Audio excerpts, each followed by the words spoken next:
Hey y'all, what's up? I'm here for Love and Hip Hop Atlanta, season 6, episode 8, I believe. So we picked up right where we left off from last week, you know, the continuation of Tommy's wine tasting and her mom showing up like, hey everybody, how y'all doing? Like she already know everybody and shit.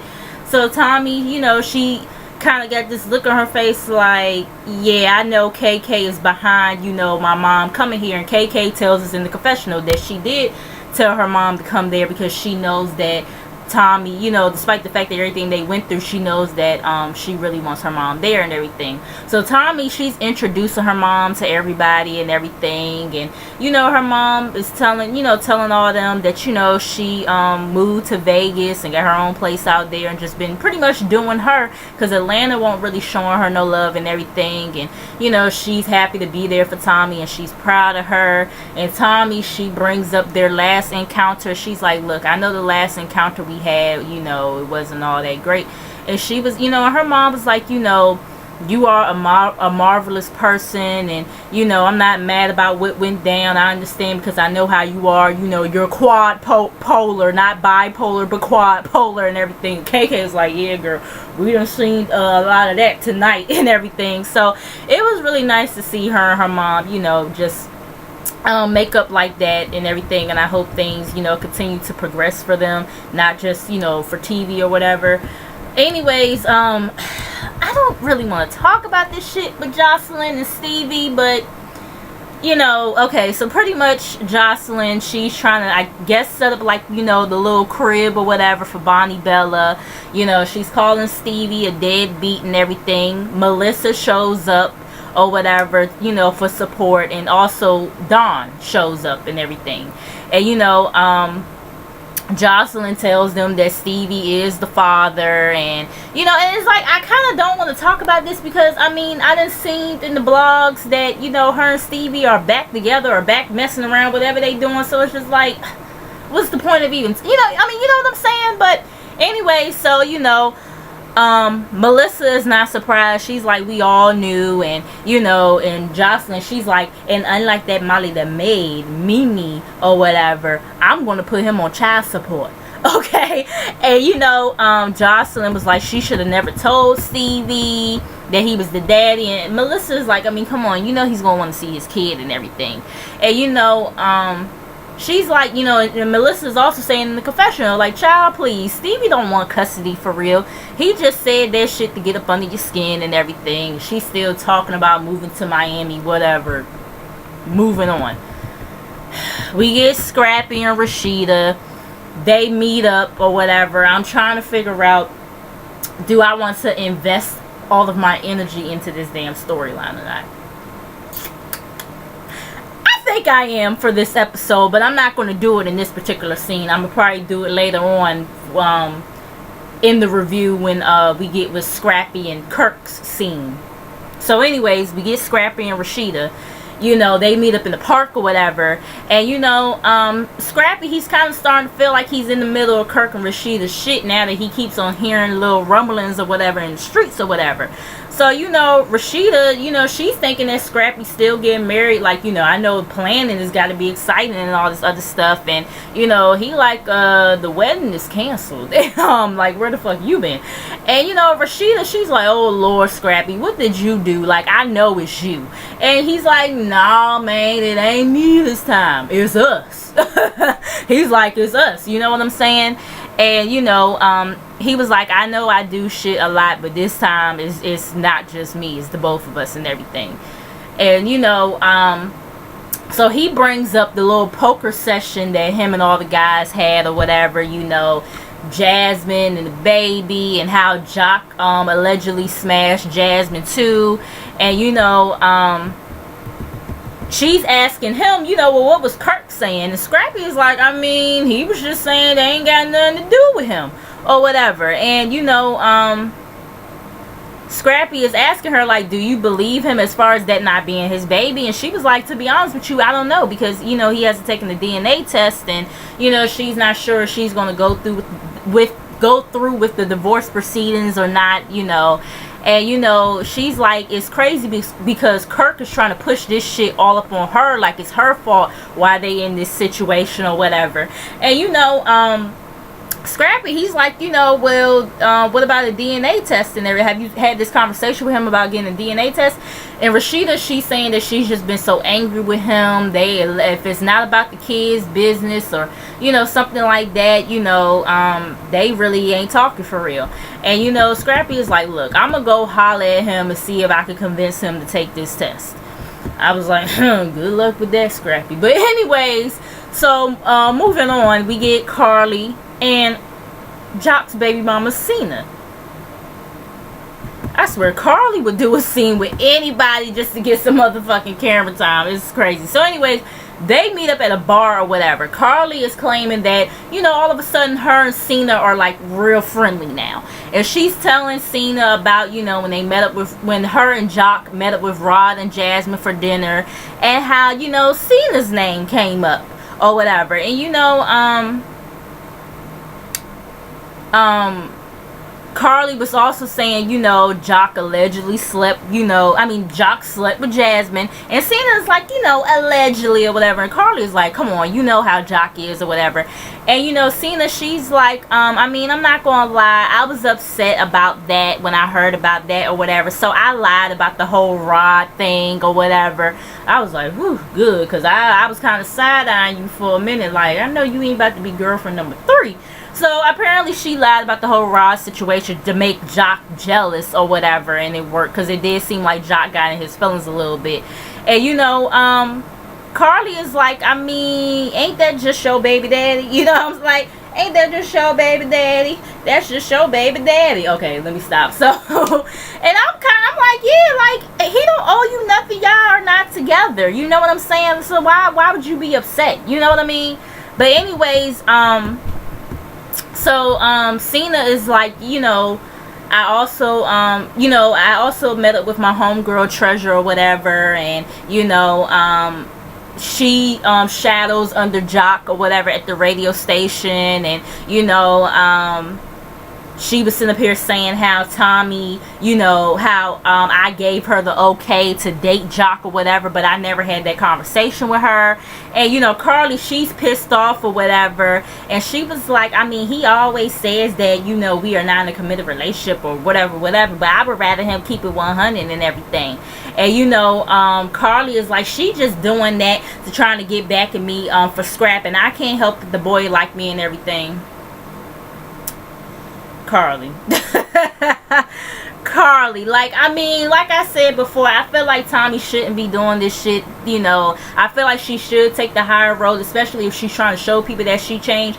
But I do kind of understand at the same time, because Carly was real like gutter bucket for that shit last season. So hey, all bets is off, whatever, do what you do.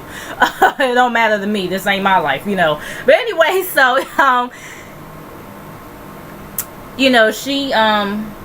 she's thinking of a master plan pretty much of how to get back to Jock or whatever. So anyways, we get Melissa and Mimi. Mimi comes to Melissa's apartment to confront her about being friends with Jocelyn or whatever. And like I told y'all last week, I'm the type of person where I feel like you can't say, don't sit up here and try to tell me who to be friends with or whatever. But when it came to the whole Tommy and Dime Piece situation, I understood. In that particular situation, I understood. Not so much. Yeah, the whole thing with, Jocelyn putting her in jail. And when you really think about it, yeah, Tommy put herself in that predicament, you know what I'm saying? She put herself in that predicament, trying to run the girl over, knowing what the consequences could have possibly been or whatever, you know what I'm saying? But I more so understand because, like I said, Dime Piece was sitting up here talking all this Cash Money shit about Jocelyn last season, and trying to steer Tommy away from being friends with her when Tommy and Jocelyn was friends. And now you gonna go back around and renege and be friends with her? I would kind of look at you like you kind of shysty a little bit, or like a girl, what's the tea, what done changed to make you, you know what I'm saying? Like, so in that particular situation, I understand. But other than that, any other time, I'm like, don't sit up here and tell me who to be friends with. You feel what I'm saying? So now that I got that out the way, let's get to this confrontation between Mimi and Mimi and Melissa. So, Mimi, I guess, was under the impression that, Melissa and Jocelyn had a business relationship or whatever, because I was thinking to myself, you know, once I got off from doing my review last week, I was saying to myself, don't Mimi know that Melissa and Jocelyn are friends? But then I kind of had to think in my mind a little bit. I do think I remember Melissa saying that she didn't know, that Mimi didn't know the extent of their friendship. So anyways, you know, Mimi is like, yeah, I heard you was trying to recruit everyone to do her video and everything, and Melissa is trying to explain how she's changed, and you know, she's about to be a mom, and you know, all this woman empowerment stuff or whatever. And you know, Mimi is, you know, she gets like really in her bag or whatever, sitting up here saying, you know, you're always defending her, you're always defending that bitch or whatever. And you know, she's sitting up here saying that Melissa has a poor judgment of character, and you know, she's like, just because she hasn't fucked you over yet, that don't mean that she won't. And Melissa's like, I mean, I've been friends with the girl for 5 years now. And you know, Mimi is like, well, that's not how you put it or whatever when you was presenting this situation to me or whatever. And you know, Mimi is like, and I don't fuck with nobody that fucks with Jocelyn. And I'm just like, really, Mimi? And you know, Mimi, I get the where she was coming from. She's trying to sit up here and say that Melissa is, you know, straddling the fence. Do y'all feel like Melissa is straddling the fence, or do you feel like she's been pretty good at being neutral? Y'all let me know in the comments. I mean, I feel like Melissa has been pretty good at being neutral for the most part or whatever. You know what I'm saying? It don't seem like she be like trying to run back, you know, back and forth telling this person that about that person, and you know, vice versa. So I mean, but y'all let me know. So anyways, you know, Melissa's like, that's not fair. You sitting up here trying to judge me off of her or whatever. And she's like, you know, I apologize for the experiences you had with Stevie J and Nico and Chris and whoever else, but I'm not none of them people that have fucked you over, including your best friend Arian. I was like, hold on, where's we going with this shit now? Okay, so you know, Mimi is like, you know, speaking of her, she told me to watch out for you. Okay, and you know, Melissa is like, man, Arian just mad because we ain't smashing no more. I was like, whoa, that's a doozy there. So anyways, Mimi is like, huh, come again?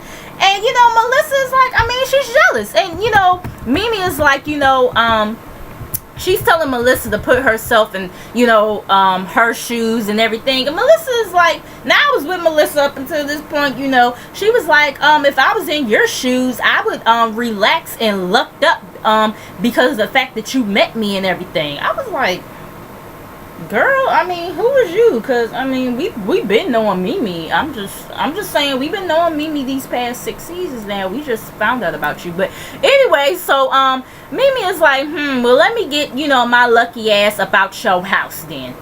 Peace. So moving on from that, we get Dime and Carly Red. You know, Dime comes over to Carly Red's house to spill the beans about everything that's been going on. She talks about how she, you know, is trying to rekindle some old shit with certain people or whatever, and her and Jocelyn is cool. Carly Red is like, say what? You know, and you know, Dime is saying the same thing that, you know, Melissa and whoever else is saying. You know, I feel like she's changed, she's about to be a mother or whatever.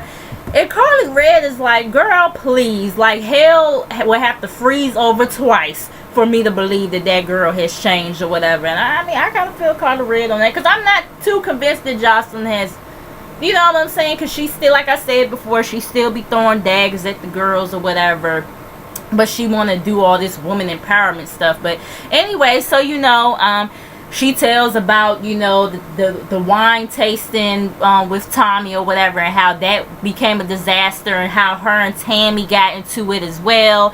And you know, Dime, she tells about, you know, Tommy and Jock, and you know, Carly is like, I mean, I already know Cena told me or whatever, so she was like, oh, so y'all cool and everything, and you know, when did that happen or whatever? And Carly was like, I mean, actually it happened before me and Jock got back, you know, rocking or whatever. And you know, Carly is hurt that, you know, Dime didn't tell her sooner, because she feel like if it was the other way around, she would have been on it. And girl, we know you would have been on it like white on rice.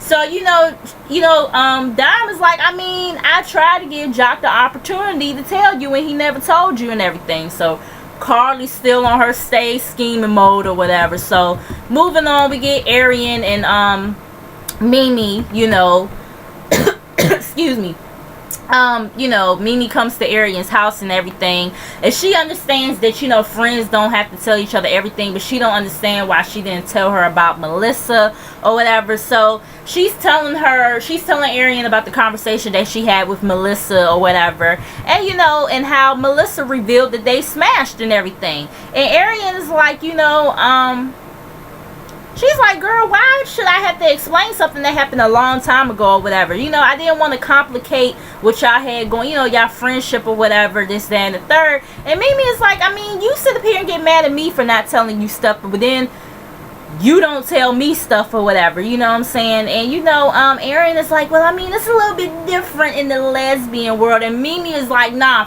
fuck that. We talking about the friendship world. That shit goes hand in hand, okay?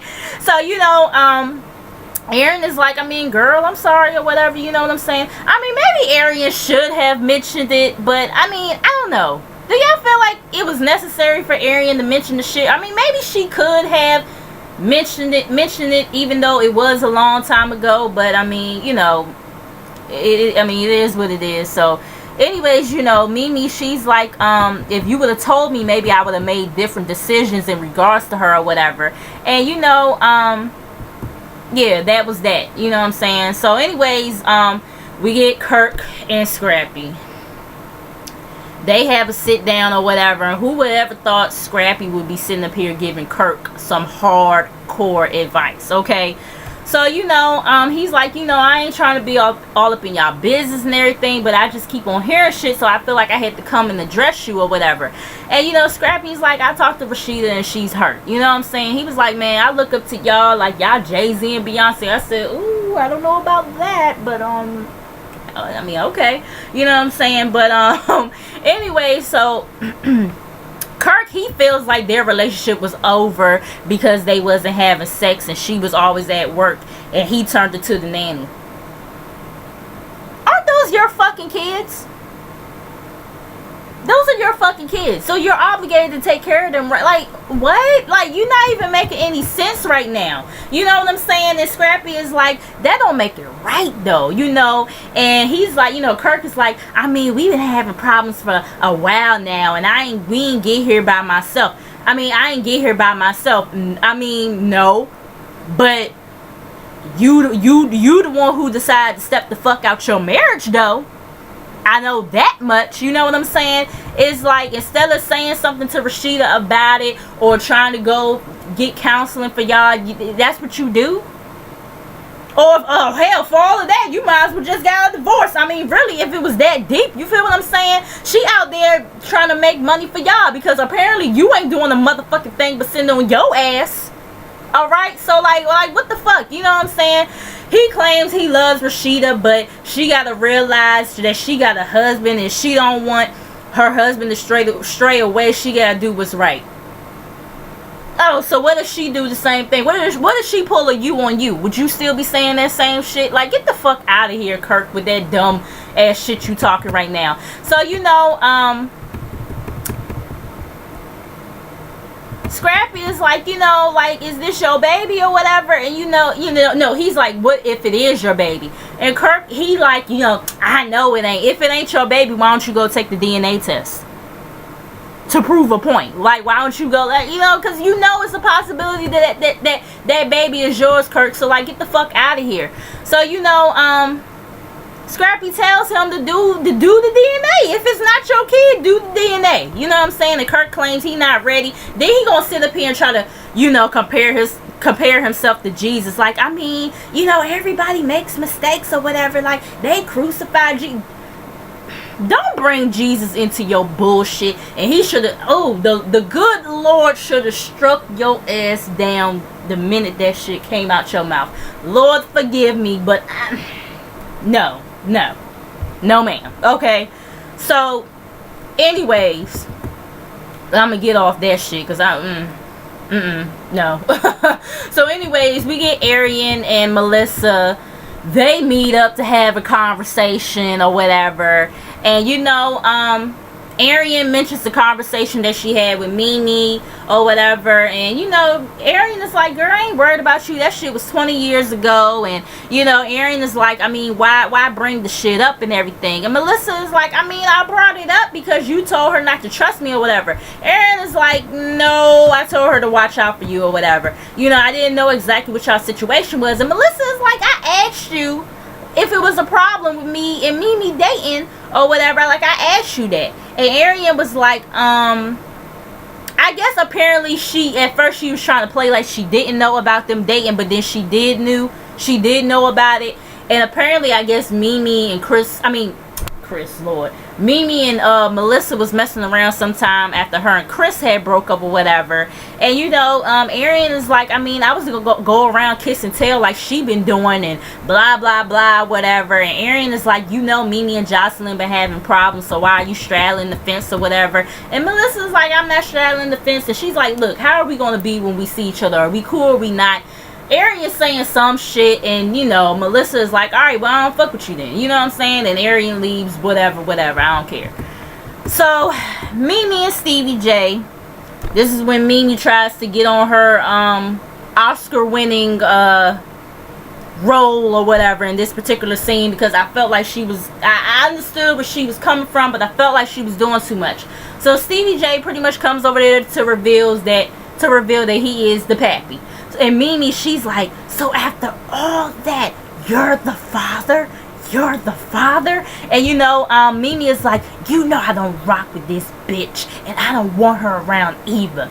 And you know, she's like, you know, after all the allegations and shit. And it's like I said, I understand, because that's some serious accusations to be making against somebody or whatever. And Mimi, she's like, I'm so serious with you, Steven. I'm so serious, because I know how you like the Millie Rock and backpedal and pussy pop and all that bullshit that you do.